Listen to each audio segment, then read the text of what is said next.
ভিডিওটি junior homeopathic চিকিৎসক বন্ধুদের দেখানোর জন্য এবং শেখানোর জন্য। This is a very interesting case.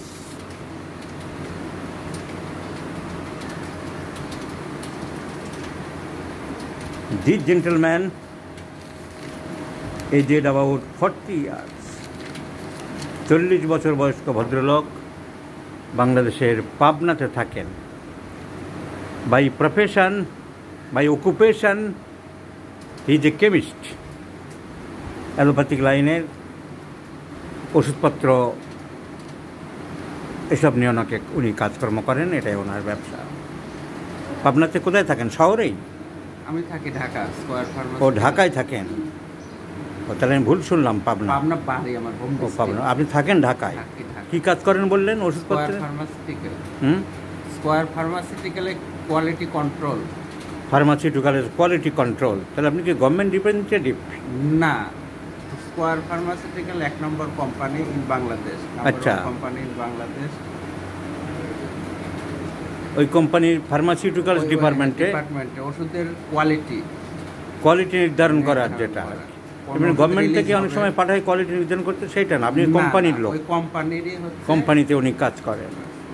কিন্তু অ্যালোপ্যাথিক লাইনে থাকলেও হোমিওপ্যাথিতে ওনার অগাধ বিশ্বাস। ওনার একটা ফিস্চুলা হয়েছে, অ্যানাল ফিস্চুলা। তার আগে থেকেই ছিল। কেসটা খুব মনোযোগ দিয়ে সবাই খেয়াল করবেন, কেসটা খুবই ইম্পর্ট্যান্ট। প্রথমে হয়েছিল চর্মরোগ। আপনার ওই কেমিক্যাল ঢালাঢালি করতে গিয়ে বা আপনার সন্দেহ হচ্ছে যে তার থেকেই হতে পারে। কোথায় হয়েছিল? এই যে একটা,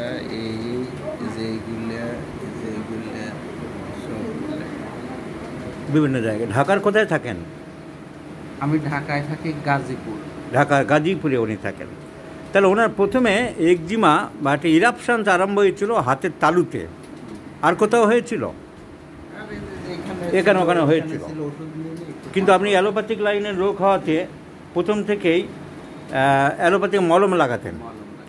অনেক মলম আপনি লাগিয়েছেন, অনেক মলম উনি লাগিয়েছেন। He had treated with a large number of অয়েনমেন্টস।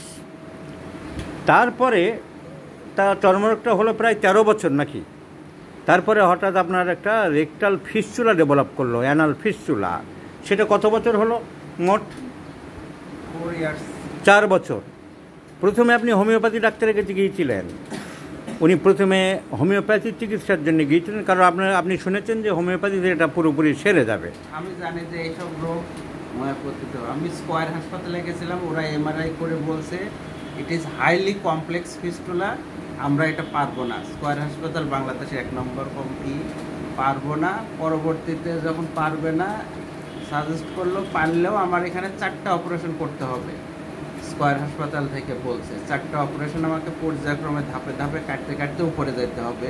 4টা অপারেশনের প্রয়োজন। তারা আমার কাছ থেকে অলমোস্ট 12 লাখ টাকার মতো ই করে। পরবর্তীতে আমি অপারেশন না করে আমি বিভিন্ন জায়গা থেকে রিকমেন্ডেড হই যে এখানে হোমিওপ্যাথি ট্রিটমেন্টটা এখানে খুব ভালো কাজ করে। আমি হোমিওপ্যাথি ডাক্তার সার্চ করে দেখি যে এরকম ক্রনিক ডিজিজের জন্য 1 নম্বর হচ্ছে ডক্টর রুহুল আমিন, বাংলাদেশের। ওনার কাছে যাই। এর মাঝখানে আমার তো এটা হাই পেইন হইতো বিভিন্নভাবে। পেইন হওয়ার ফলে হায়ার অ্যান্টিবায়োটিক খাইতাম, কিন্তু এটাও অত কাজ দেয় না। পরে হোমিওপ্যাথি খাওয়ার পরে পেইনটা দাবে থাকে, কিন্তু যখনই আমি কোর্স একটু বাদ দিই কিংবা এই করে, পেইনটা আবার বাড়ে। এরকম 1 বছর বিভিন্নভাবে করে লাস্টে আর কোলাতে না পেরে অপারেশন হয়। পুরোপুরি সারছিল না হোমিওপ্যাথি? না, পুরোপুরি সারছিল না। আপনি জননী homeo clinic doctor Ruhul Amin, যে ঢাকা গভর্নমেন্ট মেডিকেল কলেজের প্রফেসর, ওনার কাছে গিয়েছিলেন। তো ডক্টর রুহুল আমিন সাহেবের একটা প্রেসক্রিপশন উনি এনেছেন। ডক্টর রুহুল আমিন সাহেব খুব চিন্তাভাবনা করে এই ওষুধ দেন। হি যে lecturer of Dhaka Mirpur government homeopathic medical college. Owner prescription একটা পাওয়া গেছে, উনি সাইলিশিয়া দিয়েছিলেন। সাইলিশিয়া প্রেসক্রিপশন ছিল একটা, আরও পরবর্তীকালে কি দিয়েছে আমরা জানি না। তাহলে ওনার কাছে 1-1.5 বছর চিকিৎসা করেছিলেন, কিন্তু পার্মানেন্ট রিলিভ হচ্ছিল না। তারপর আপনি একবার অপারেশন করলেন, কিন্তু অপারেশন করার পরে আবার আপনার রিল্যাপস করলো। অপারেশন করার পর ডাক্তার বলছে অপারেশন করার পর আপনার একটা জিনিস হবে, যেহেতু আপনার ফিস্টুলাটা অনেক উপরে, আমি একটা ড্রেন করে দেবো। এই পুষটা যাতে বেরোয় যায়, এই ফিস্টুলাটা আমিও পারবো না, ওখানকার যে ডাক্তার সেও বলছে আমি পারবো না, তবে একটা ড্রেন করে দেবো যাতে ওই অনেক উপর থেকে পুষটা আপনার সহজে বেরোয় যায়, আপনি রিলিফ পান। পরে উনি একটা ড্রেন করে দিয়েছে। ড্রেন করে দেওয়ার পর উনি এই যত রিপোর্ট এমআরআই সব কিছু ইংল্যান্ডে পাঠাইছে, উনি ইংল্যান্ডে পাঠাইছে। ওরা বলছে যে এটা কিওর করা, আমার এখানে একটা ছিদ্র করে দেবে, এই ছিদ্র দিয়ে মলদারটা এখানে বেরোবে, ওটা ইউজ হবে না 3 মাসের জন্য। তা আমি এই রিক্সে যাইনি, ইংল্যান্ড থেকে যেটা সাজেস্ট। ওই ফিস্টুলা অপারেশনের কাগজ আপনি এনেছেন? আচ্ছা ঠিক আছে, দেখছি। তাহলে ফিস্টুলা ওখানে 3 বার অপারেশন হলো, কিন্তু আলটিমেটলি ওনার পার্মানেন্ট সলিউশন হচ্ছে না, মাঝে মাঝে ডিসচার্জ এখনও আসছে এবং উনি কষ্টের মধ্যে আছেন। এই তো ব্যাপারটা দাঁড়ালো। হ্যাঁ, হোমিওপ্যাথি উনি করেছিলেন ডক্টর রুহুল আমিন সাহেবের কাছে, তারপরে উনি 3 বার অপারেশন করেছেন, কিন্তু পার্মানেন্ট সলিউশন হয়নি। রুহুল আমিন সাহেব সাইলিশিয়া দিয়েছিলেন এবং আমরা কেচিস্ট্রি করার পরে দেখছি সাইলিশিয়ার সিমটম অনেকটা আছে এবং মার্কুরিয়াসের সিমটম অনেকটা আছে। এখন আমাদের কি করণীয় সেটা ভাবতে হবে। তবে সাইলিশিয়া রুহুল আমিন সাহেব 50 মিলিসিমাল স্কেল অফ পোটেন্সি দিয়েছিলেন। আমরা দেখলাম একটা প্রেসক্রিপশন আমরা পেয়েছি, সেখানে দেখলাম সাইলিশিয়া 1 থেকে 15 পর্যন্ত গেছে। ওই 1 থেকে 15, মাসে 2, 3 পরে 3, সাইলেশিয়া 4। তাহলে জানতে পারলাম সাইলিশিয়া 15 পর্যন্ত হয়েছে, কিন্তু পার্মানেন্ট রিলিভ হয়নি আপনার। কিন্তু সাইলিশিয়া দো apparently seems it is a correct medicine with the symptom similarity, but silicea didn't give relief to the পেশেন্টকে রিলিফ দেয়। আমরাও এখন কেস টেকিং করে সাইলিশিয়ার অনেক সিমটম দেখলাম, কারণ দ্য পেশেন্ট ইজ চিলি, ওনার শীত বেশি। আমি সাইলিশিয়ার যেসব সিমটম পাচ্ছি, ঘামে গন্ধ আছে, বিশেষ করে পায়ের তলার ঘামে গন্ধ আছে, কনস্টিপেটেড, হি ইজ কনস্টিপেটেড, ওনার পায়খানাটা শক্ত হয় এবং অ্যাভারশন টু মিল্ক। সাইলিশিয়ার একটা মেন সিমটম হলো অ্যাভারশন টু মিল্ক, দুধ খেতে পছন্দ করে না, এবং এই সিমটম সাইলিশিয়ার মানে জন্মের পর থেকেই প্রমিনেন্ট। ছোট বাচ্চা মায়ের দুধ পর্যন্ত খেতে চায় না।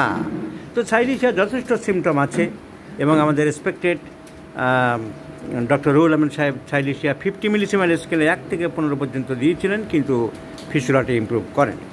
আমাদের হাতে আরেকটা ওষুধ আমরা চিন্তা ভাবনা করে দেখতে পারি, সেটা হচ্ছে ওনার বরাবর ডিসেন্টে ছিল আগে, ইদানিং কনস্টিপেটেড, কিন্তু ওনার ছোটোবেলায় আপনি বলেছেন যে বহু আগে আপনি অনেক আমার সাথে ভুগছেন, কন্টিনিউয়াস আমার সাথে থাকতো। So past history, long history of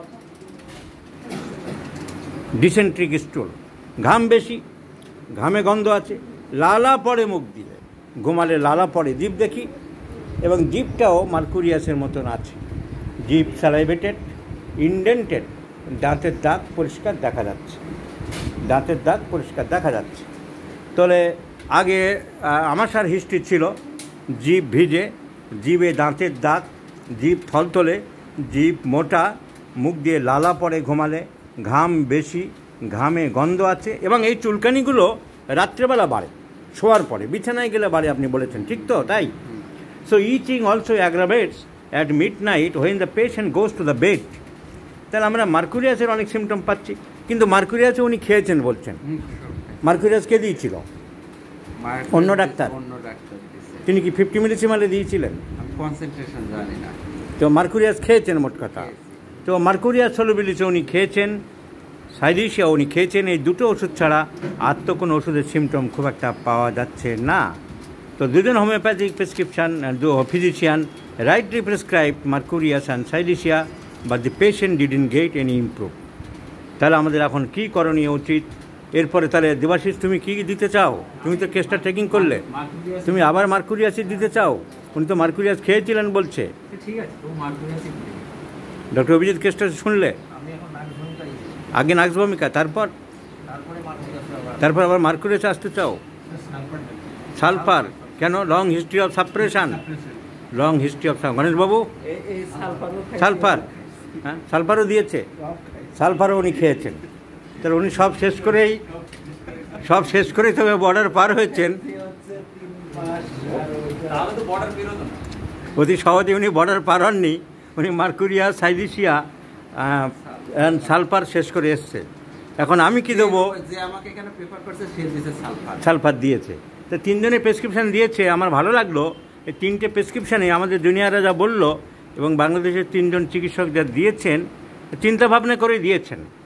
একটা র্যান্ডম আন্দাজি প্রেসক্রিপশান হয়নি। যিনি সাইলিশা দিয়েছেন রুহুল আমিন সাহেব, সাইলিশা যথেষ্ট সিমটম আছে কিন্তু উপকার পাননি। মার্কুরিয়াসের অনেক সিমটম আছে, একজন চিকিৎসক মার্কুরিয়াস দিয়েছেন কিন্তু উপকার আসেনি। সালফার প্রথমে দেওয়া যেতে পারে, দিয়ে আবার কিন্তু সালফারের তো রোগী না, সালফার প্রথমে দিয়ে আমাকে ওষুধ চেঞ্জ করতে হবে পরে। সালফার যিনি দিয়েছিলেন তারপরে আর অন্য কিছু দিয়েছিলেন সেটা মনে পড়ছে না। তো যাই হোক, এখন আমার কি করণীয়? রোগী আমার কথা শুনে আমার চিন্তা ভাবনা করে একজন চিকিৎসক পাঠিয়েছেন, আমি আমারটা আপাতত গোপন রাখছি। রোগী সুস্থ করেই তারপরে আমি জানাবো, কারণ উনি এত ওষুধ খেয়েছেন, ওনাকে এই মুহূর্তে ওষুধের নাম না বলে ওনাকে সুস্থ করা যায় কী করে আমি আশা করছি আপনাকে সম্পূর্ণ সুস্থ করে দেবো। আপনাকে সহযোগিতা করার জন্য অসংখ্য ধন্যবাদ।